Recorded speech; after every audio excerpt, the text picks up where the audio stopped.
Good morning, everybody. Now, we are in the local election season at the moment in the UK, and there are elections going on in local councils, boroughs, districts in about two-thirds of England and Northern Ireland as well.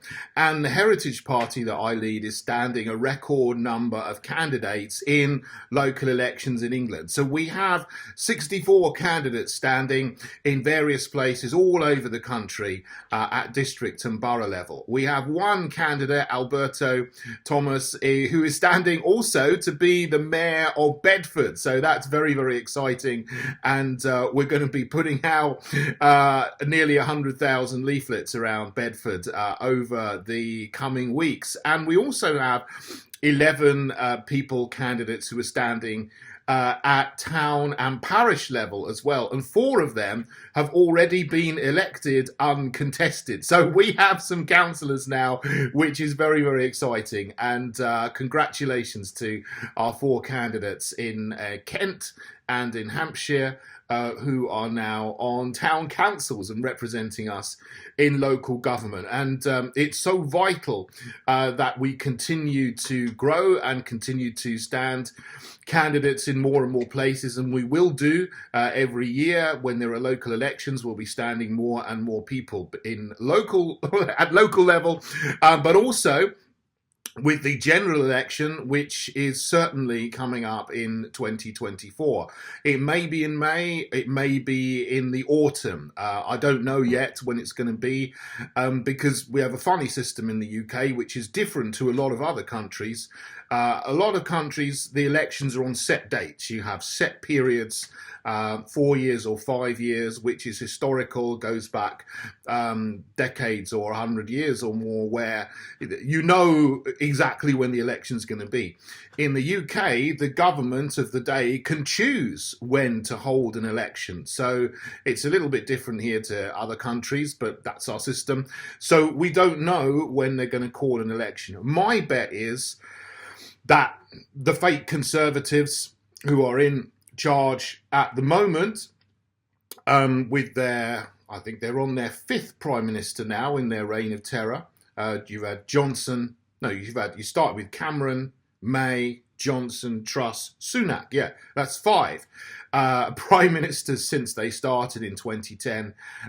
They've been absolutely terrible. But my guess is they know they're going to lose very, very heavily. So they're going to just take it to as far as they possibly can, just to get a few extra months in power. So I think that they probably the election, the general election in the UK will probably be October or November 2024. That's my guess, but I could be wrong. Because it's up to them to decide, not me. But anyway, back to the local elections. I mean, there are so many things going on at local level which are terrible, that are also, being backed up at national level and at globalist level to implement this thing called Agenda 2030, which is to create a whole new different world, a new world order, if you like. They want to make the world operate in a completely different way to what it has done before. And the phrase freedom and democracy is bandied about by everybody these days so much that it's pretty much, it's lost its meaning. But we did used to have real freedom in this country: freedom of speech, freedom of thought, freedom of belief, freedom to assemble, freedom to protest, freedom to trade, freedom not to trade, freedom to come and go as you please if you are a citizen, to travel freely around your own country, and also to come in and out of your own country. But that doesn't mean that we should not be allowed to control our borders for foreign nationals. Of course, that goes without saying. But those freedoms have been and are being gradually eroded bit by bit by bit.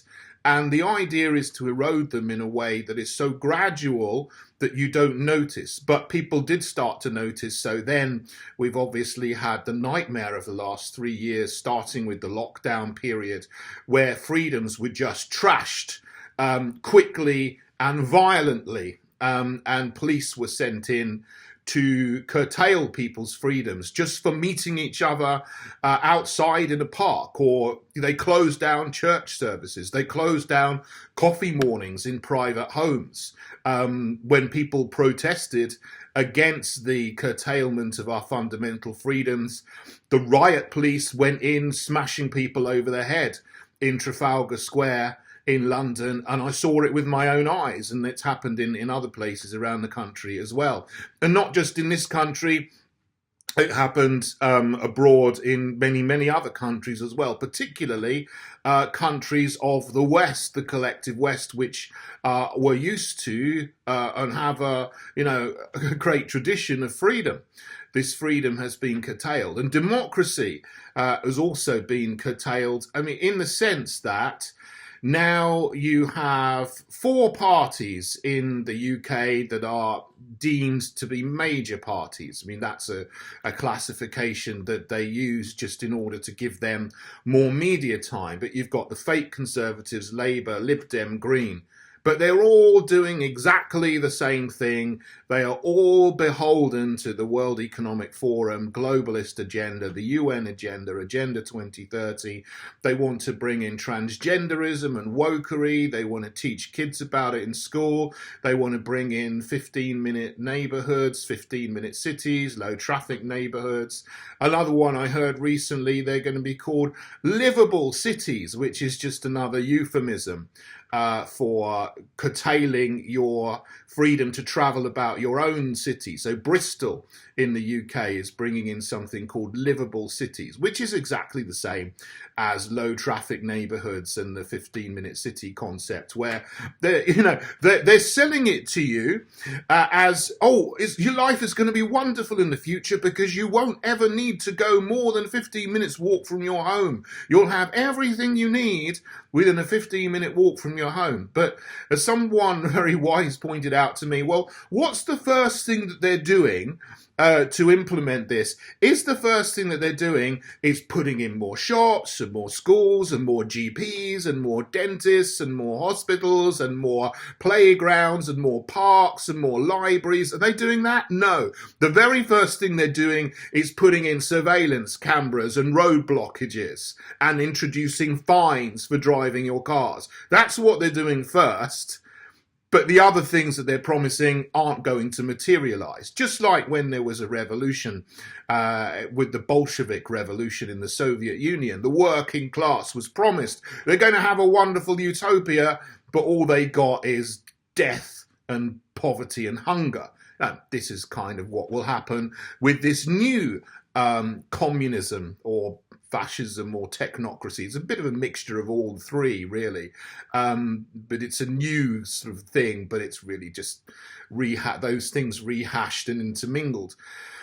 But to try to sell you a utopia which is going to be a nightmare. And that's what is being brought in.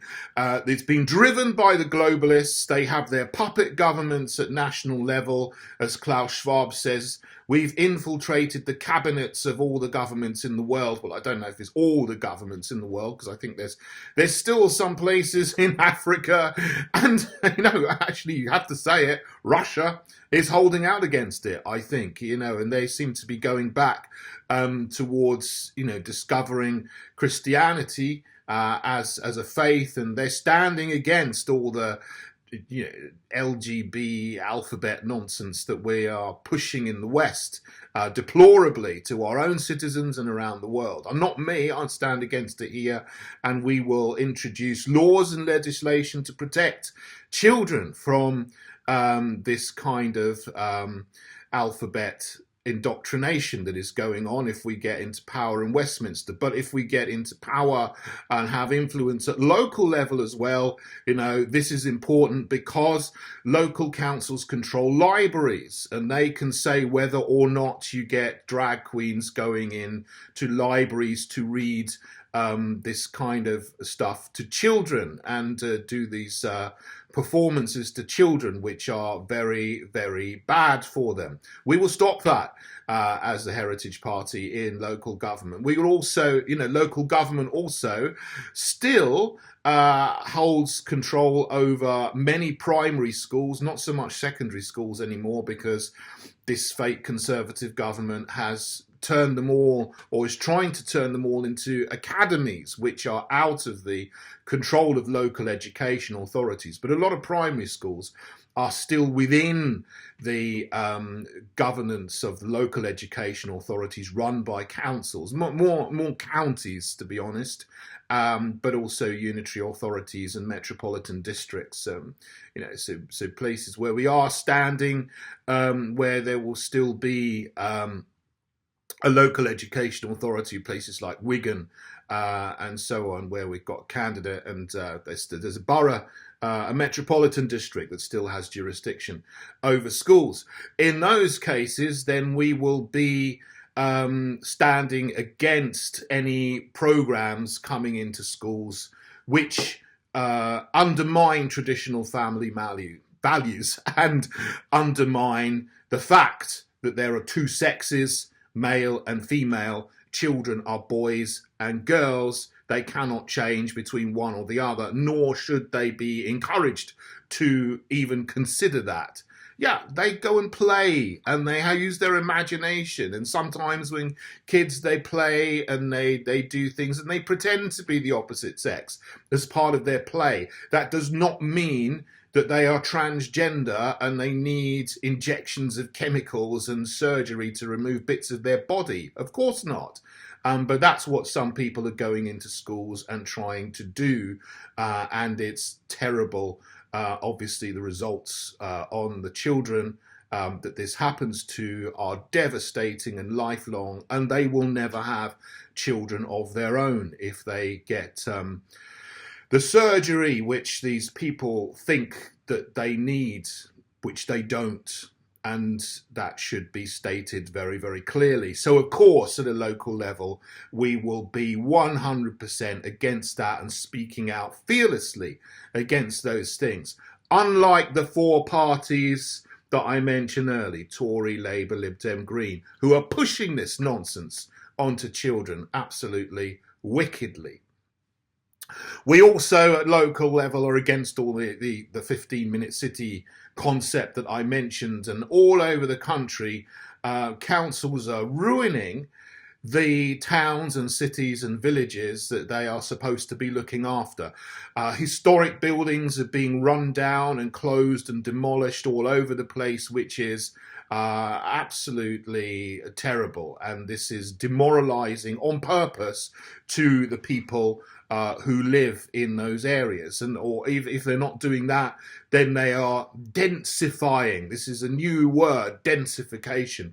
The idea is that they get open spaces or old, family homes. They knock down the family homes near transport hubs, and then they build lots of horrible, densified, very densely packed tower blocks and blocks of flats near transport station hubs, so that there's a very, very high density of people living near train stations. And you see this all over the place. I mean, I very often go, travel into London from the south. So, Lewisham, Croydon, Epsom, Woking, you see Bracknell, places like this. If you know them and you're aware of them, you see horrible, nasty blocks of flats everywhere. They used to be nice towns and cities and very open and truly livable. But what they call livable, they've ruined the atmosphere and the ambience of the place as it was before, to build horrible new dense tower blocks, which are just inhuman. Sometimes I travel on the train up to Manchester as well. You see, going into the south, it's like a wasteland of blocks of boxes, and East London as well. If you go around any of the boroughs in East London, you know, there's no character to any of these new densified buildings that they put. There's like a vast swathe of them everywhere, like some alien has invaded and just put up a completely new style of unit to, you know, to exist in and contact the outside world through your internet connection, but there's no joy in it. We need to stop this from happening in places that it hasn't already happened, and create renaissance zones to revitalize our cities and to bring back the traditional and historic characters of our towns and cities. And we also, of course, are against the war on trees, which seems to be going on. You know, the war on cars is bad. You know, all over the place, they're putting road blockages in to stop you from traveling around your own towns and cities and making you go the long way around in the name of fighting the climate, when actually it's making things worse because there's more pollution and more congestion. But we're just starting to hear in the UK, all over the place, councils are chopping down trees. They did so in Plymouth. They're thinking of chopping down a beautiful orchard in Cambridge for a bus route, which nobody needs, because they want to build a huge development on Greenland near a small village, and then chop down the trees for that, and then chop down the trees for a new bus route to go to it, which is just, you know, an act of environmental vandalism. But, you know, you've got this from the fake Conservatives in power pushing this HS2 project, which is a disaster for our countryside, all the way between London and Birmingham. They're chopping down ancient, you know, irreplaceable woodlands and forests, and you know, massacring, you know, sites of outstanding beauty, etc., all over the place for a train line that nobody needs, because there is already a high-speed train line between London and Birmingham. This would be, that they say, an ultra high speed. This is a higher level of speed, but they said, well, the costs are spiraling out of control, so it isn't going to go any faster anyway than the trains you've already got, but it's just going to ruin the environment on the way there.